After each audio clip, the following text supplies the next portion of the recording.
सुहागरात पे एक ऐसी चीज हुई जिसने तो दिल ही तोड़ दिया। इतनी ज्यादा एक्साइटमेंट, इतनी सारी तैयारियां और इतना कुछ होना चाहिए था, लेकिन हुआ क्या? सारे सपनों पे पानी फिर गया क्योंकि उसको की प्रॉब्लम है। और तभी मैंने उसको बोल दिया था कि तुमसे नहीं होगा, तुम्हारे बस की नहीं है। मैं उसे रोज कोसती हूँ कि ऐसा क्यों करता है, अपनी इस बीमारी का इलाज क्यों नहीं करवाता है। वो तो कुछ करता नहीं, दीदी आप ही कोई सोल्यूशन बता दो। सो गाइस, जब मुझे ये कमेंट मिला ना, मैंने सोचा ये तो बहुत ही गलत हो रहा है। मतलब मेरी सब्सक्राइबर की शादी हुई और शादी की सुहाग रात में, फर्स्ट वेडिंग नाइट में उनके साथ ये हादसा हुआ। इसका सोल्यूशन बहुत छोटा सा है और इस छोटी सी बात का राय का पहाड़ बना रखा है इन लोगों ने। यहाँ प्रॉब्लम ये नहीं है कि लड़के को ये वाली प्रॉब्लम थी। एक्चुअली में लड़की ने जिस तरीके से रिएक्ट किया, बिहेव किया और लड़के का पूरा कॉन्फिडेंस ही तोड़ दिया, this was the main problem. तो चलो इसी के बारे में बात करते हैं। वेडिंग नाइट पे नर्वस फील करना नॉर्मल है, बट अगर परफॉर्मेंस इश्यू हो जाए तो वेडिंग तो होने वाली है, सारी तैयारियां अच्छी चल रही हैं। स्किन, हेयर, मेकअप, कौन सी ड्रेस कौन से फंक्शन पे पहनना है, सबकी तैयारी है। बट एक बार जब वेडिंग हो जाती है तो उस वेडिंग नाइट में बहुत सारी आफत आती है। सो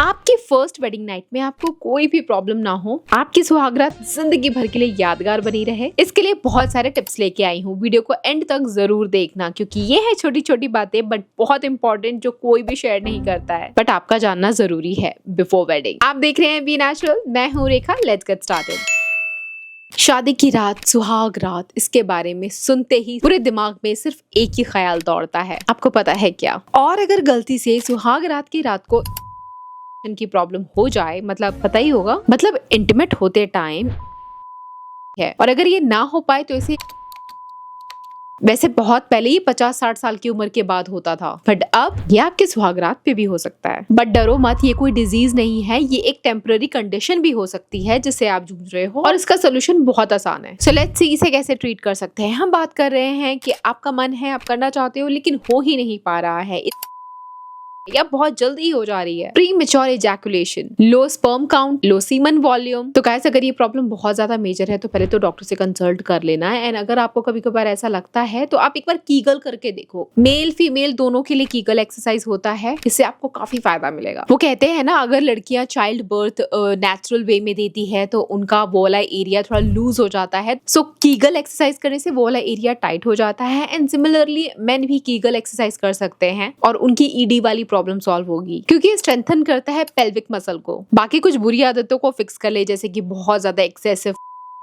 या फिर आप अनहेल्दी खाना खाते हो, आउटसाइड फूड खाते हो, जंक फ्राइड फूड खाते हो, या बहुत ज्यादा ओवरवेट अगर आपका हो गया है, और भी बहुत सारे रीजंस होते हैं जिसकी वजह से ये सारी प्रॉब्लम्स होती है। एंड इन सब का एक ही क्योर है, eat nutritional diet, nitrate rich food. और पता है मैक्सिमम ये सुहाग रात की रात को ही होता है। वो इसलिए क्योंकि इतना ज्यादा मेंटल प्रेशर होता है, मतलब जिसे परफॉर्मेंस प्रेशर कहते हैं। इतना ज्यादा anxiety, fear, over thinking, lack of emotional comfort, शादी की दिन भर की थकान या स्ट्रेस की वजह से हो जाता है। सो इसलिए ऐसा कुछ फर्स्ट वेडिंग नाइट को आपके साथ हो जाता है या आपके पार्टनर के साथ हो जाता है तो आप ये ना सोचे कि ये first time is the last time और यही बेस्ट परफॉर्मेंस देना है। कोई परफॉर्मेंस टेस्ट नहीं चल रही है। डोंट गेट एम्बैरेस्ड, क्योंकि चिल गाइस, ये बहुत कॉमन है। फर्स्ट टाइम ऐसा होता है तो इसका मतलब ये नहीं है कि आगे भी फ्यूचर में ऐसा आपके साथ होता रहेगा, नहीं होगा। ये टिप्स फॉलो करो।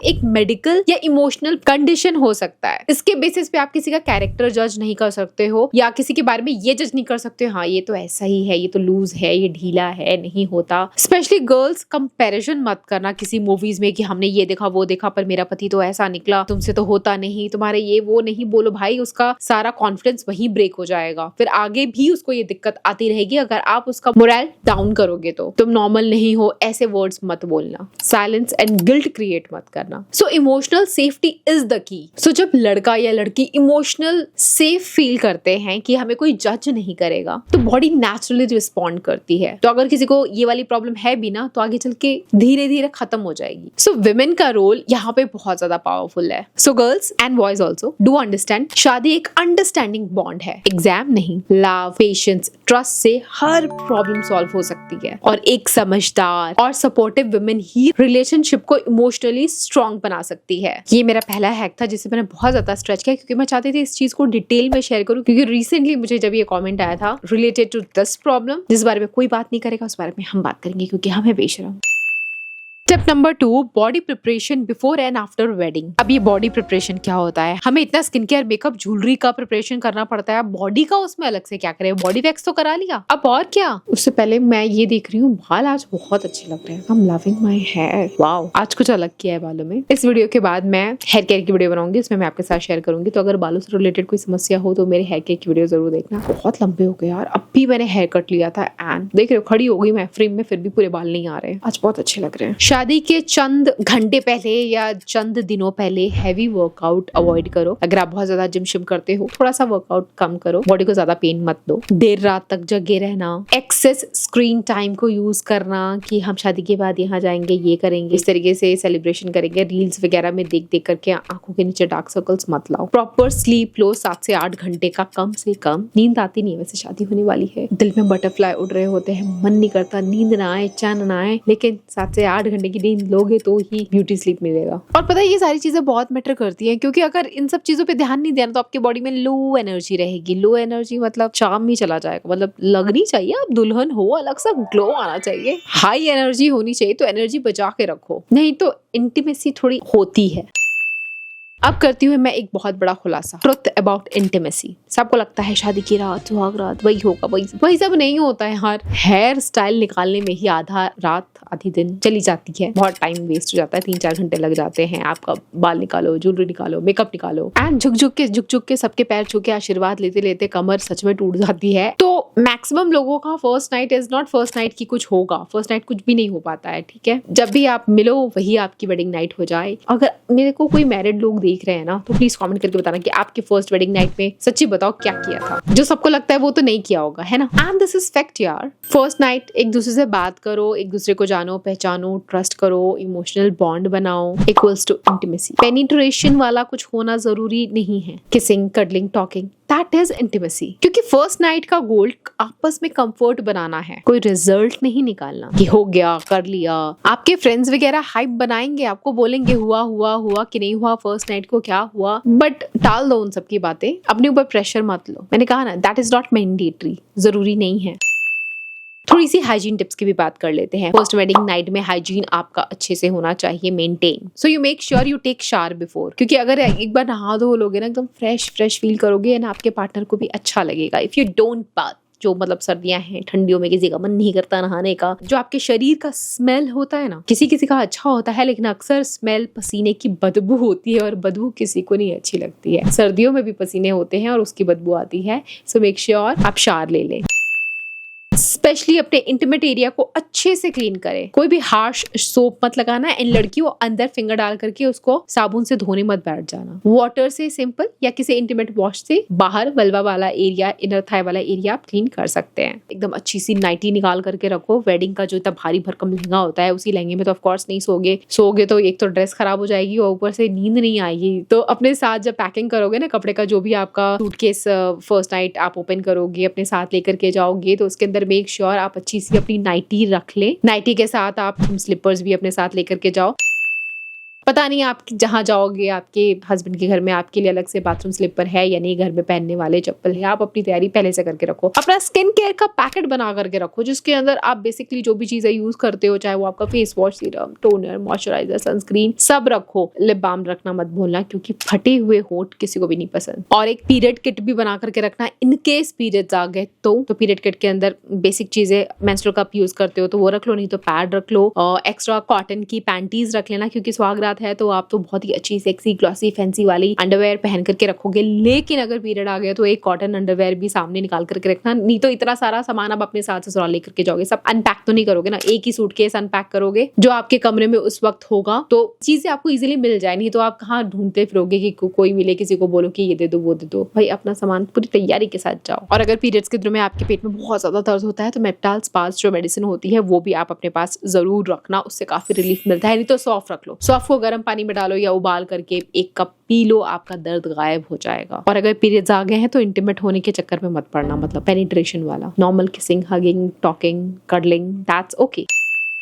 मेकअप रिमूवर जरूर लेकर के जाना। शादी के बाद हमने इतना वाटरप्रूफ मेकअप कर रखा होता है कि हमारी विदाई हो रही है, हम रो रहे हैं, हमारे आंसू तो बह रहे हैं, पर मेकअप टस से मस नहीं होना चाहिए, एकदम वो सीमेंट वाला हमने लेयर लगा रखा है। लेकिन उसको रिमूव करने के लिए अच्छा सा मेकअप रिमूवर लेकर के जाना, नहीं तो दुल्हन रात को मेकअप में सुंदर लग रही है, सुबह उठी और बहुत सारे पिंपल्स चेहरे पे आ गए तो मतलब आपको खुद को थोड़ा सा अजीब सा लगेगा। अगर ग्लो बचाए रख सकते हो तो ग्लो बचा के रखो ना, मेकअप को हटा दो, रात को स्किन केयर करो अच्छे से, सो फ्रेश स्किन रहेगी तो आपको भी अच्छा लगेगा। रात को अपने आसपास टिश्यू पेपर जरूर रखना।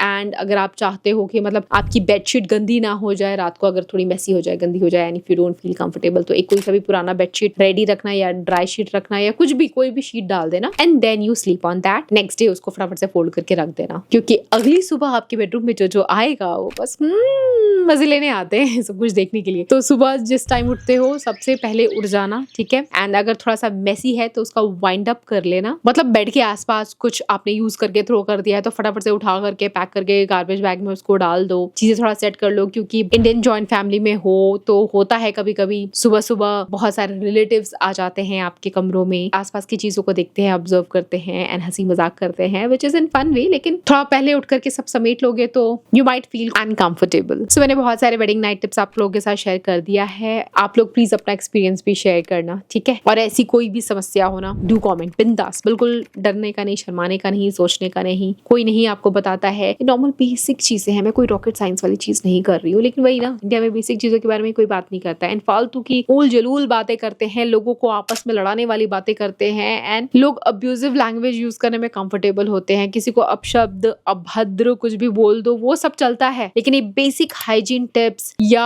वेडिंग नाइट टिप्स के बारे में अगर बोल दें तो फिर लोगों को बहुत आपत्ति हो जाती है। मैं आए दिन कमेंट सेक्शन में ऐसे लोगों से मिलती हूँ, भिड़ती हूँ, मतलब भिड़ती हूँ, पढ़ लेती हूँ, उनके कमेंट का रिप्लाई करने नहीं बैठती, क्योंकि क्यों ही मुंह लगना है ऐसे लोगों के। जो मीनिंगफुल कमेंट्स होते हैं उनका स्क्रीनशॉट रख लेती हूँ, फिर इस तरह की वीडियो जब होती है तो सवाल जवाब में कर देती हूँ। लेकिन लेट्स डू समथिंग जिससे किसी की हेल्प हो सके, किसी में कॉन्फिडेंस हम भर पाए, किसी के डाउट्स को क्लियर कर पाए। और इस तरह की जब भी मैं वीडियोस बनाती हूँ जहाँ मैं लड़कियों के शरीर के बारे में कुछ ऐसी बातें बताती हूँ जो नॉर्मली उनकी माएं नहीं बता पाती हैं, वो शर्माती हैं, तो लड़कियों की काफी हेल्प हो जाती है। And my video is just not for girls, girls boys दोनों देख सकते हैं, मतलब ज्ञान में कोई भी भेदभाव नहीं है, ज्ञान सबको होना चाहिए। पर इंडिया में तो बस यही बोलने आ जाते हैं, लड़की होकर के ऐसी बातें बोलती हो, लड़की होकर के, लड़की मतलब लड़की ने ही सारा बोझ उठा रखा है, लड़के चाहे कुछ भी करे, लड़कियां अपने उसमें रहे, कहते हैं नटशेल में रहे। वाई लड़कियों को जरा सा मौका मिला नहीं, लड़कियां इतनी तेज रॉकेट की तरह उड़ गई, उनकी उड़ान देख करके कुछ मर्दों को बहुत ज्यादा जेलसी होती है कि भाई इनको इतनी सी छूट दी, इनके इतने पर निकल गए, इनको ज्यादा छूट दे देंगे तब तो आदमियों को तो कोई पूछेगा ही नहीं। भाई ऐसा नहीं होता, दोनों की अपनी अलग अलग जगह इंपॉर्टेंस है। अब मैं बोलूंगी तो वीडियो बहुत ज्यादा लंबी हो जाएगी, तो ऑफ टॉपिक नहीं जाते हैं। अगर आपने वीडियो यहाँ तक देखी और अगर आपको पसंद आई है तो don't forget to like, subscribe and share. Subscribe का बटन दबाते क्यों नहीं, तभी तो आपको इस तरह की वीडियोस फ्री में देखने को मिलेगी। मेरा नोटिफिकेशन सबसे पहले आप तक पहुंच पाएगा कि रेखा ने वीडियो डाली है, देख लो भाई, कोई ज्ञान आपसे अछूता अचूक ना रह जाए। Thanks for watching, bye guys.